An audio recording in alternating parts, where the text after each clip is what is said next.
All right, sports fans, how's everybody out there doing? William Martin coming at you one more time here on YouTube with another edition of the 300 Pounds of Sports Knowledge Podcast. Now, a year after failing to make the playoffs while also finishing with a losing record, the Dallas Mavericks are one victory away from winning the Western Conference Championship for this the third time in franchise history. The Mavericks have built a 3-0 lead in the Western Conference Finals currently over the Minnesota Timberwolves. And just like it has been all season, the Mavericks have been riding the backs of their two star players. The Timberwolves have not had an answer for Luka Doncic and Kyrie Irving in this series. And, to the Timberwolves' credit, I'll tell you like this: there's a lot of other teams in the NBA who can say that this season as well. Luka is basically on his season averages in this series. He's averaging nearly 33 points per game, nearly 9 assists, nearly 8 boards, while his tag team partner in Kyrie is chiming in with about 28 points per contest. You look at this series so far, I'm not the only one who's thinking like this, but it's the real deal.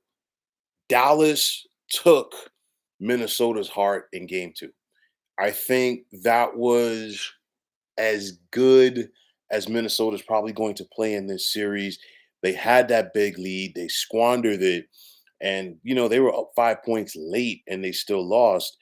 And for me, in watching Luka Doncic hit that game-winning three, it brought back memories of the 2011 Big East tournament with UConn going up against Pitt when Kemba Walker, the star guard for Connecticut that year, had a big man on him, and of course the rest is history. And you go back and you look at Game Two. I mean, Defensive Player of the Year. I know that's what Rudy Gobert is, but Luka just put him in a blender, and of course the rest is history. You think about it though, the Timberwolves backbone all season long has been their defense, and it has not been the case in this series. And again, I go back to game number two. That was a statement by the Dallas Mavericks. They quieted the crowd at the Target Center. And like I said before, they just took the heart and soul from these Timberwolves in the process. It's the same old song for the Minnesota Timberwolves. Where, oh, where is Carl Anthony Towns? He's only averaging 15 points and 8 boards in this series. His numbers are down. His numbers have gone down in each series, but they've gotten, a little bit or drastically worse in this series. And I talked about it coming in. I said, you know what?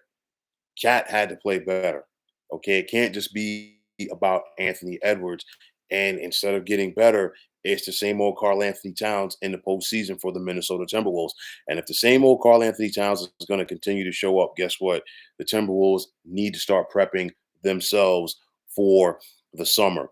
Aside from Cat, Dallas, their defense has made Anthony Edwards work for his shot in a way that he has not had to so far in this postseason. Yeah, he might still get you about 25 points, but right now he's going to have to take about 25 shots to get those 25 points.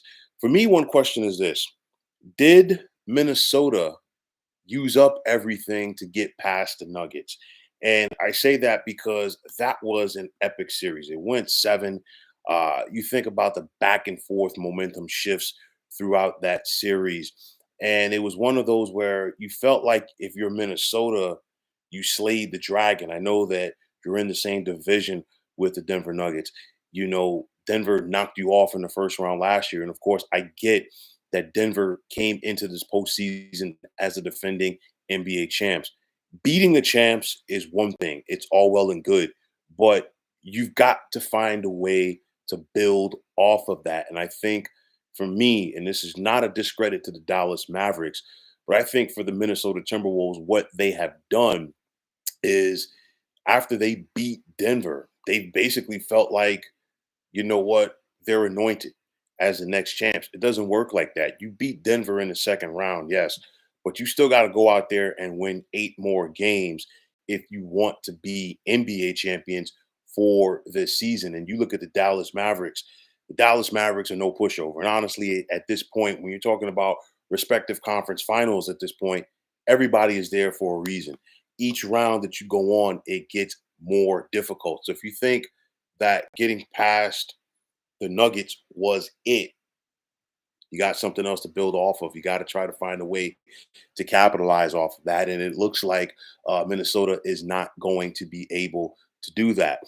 They've also not done a good job of taking advantage of their size advantage in this series.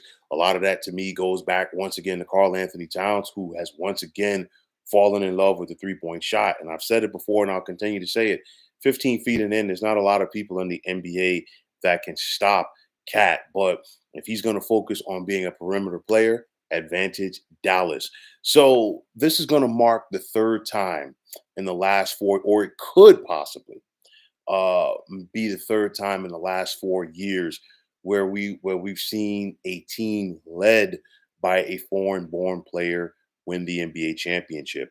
You think about it, we had Giannis with the Milwaukee Bucks in 2021, of course, Nikola Jokic last year, and it could potentially be Luka Doncic this year leading the Dallas Mavericks. And of course, if the Mavericks are able to win their second NBA championship in franchise history this year, Luka is definitely going to be leading them, just like he has gotten them to this point. Now, for Mavericks head coach Jason Kidd, he is inching closer to doing something that a lot of people have not been able to say that they've been able to do in the NBA or at any level of sports.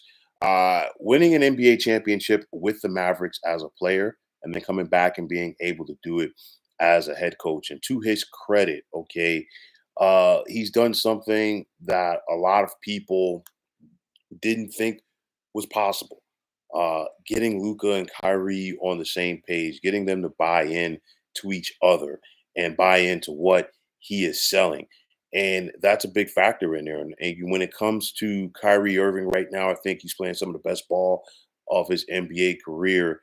And for maybe the first time in a long time, you could say that Kyrie Irving is playing for a head coach that he respects. And respect goes a long way. And of course, when it comes to sports, doesn't matter what level of competition we're talking about.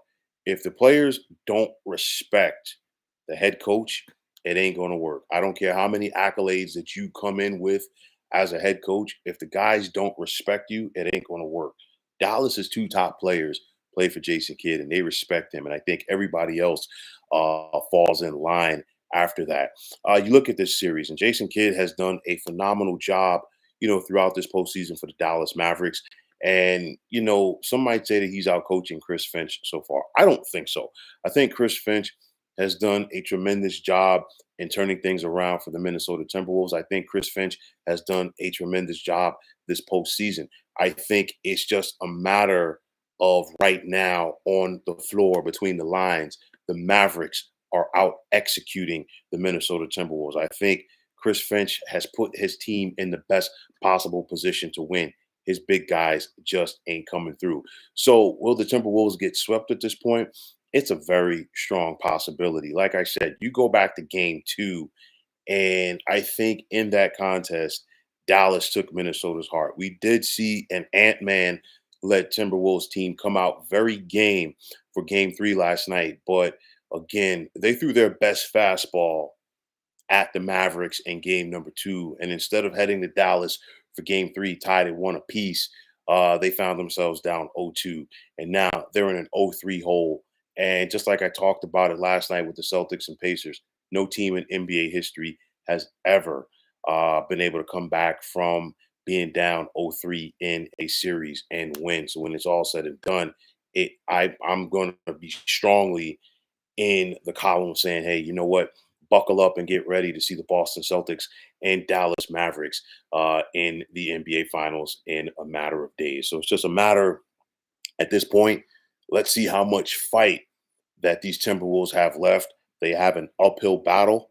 And at the end of the day, I don't see them getting it done. But nonetheless, let's see if the Timberwolves are able to prolong this series, or will Dallas simply put them out of their misery tomorrow night. So, folks, that is going to wrap it up. And I want to take this time to thank all of you for tuning into the 300 Pounds of Sports Knowledge podcast here on YouTube. I want to take this time out to thank all of you fine folks out there for tuning in. And if you haven't already, please feel free to subscribe to this channel. Now, if you're on the X, formerly known as Twitter, please feel free to follow me at 300 pounds of sports. And like I always say, if you follow me, it will be my pleasure to follow you right back. There's also the sports discussion group on Facebook at the Sports Depot 365 that you can check it out. Drop a line and be a part of one of the better sports debating sites going on social media. So, once again, fine folks, my name is William Martin, and I am signing off. And I'm saying take care and have yourselves a wonderful day.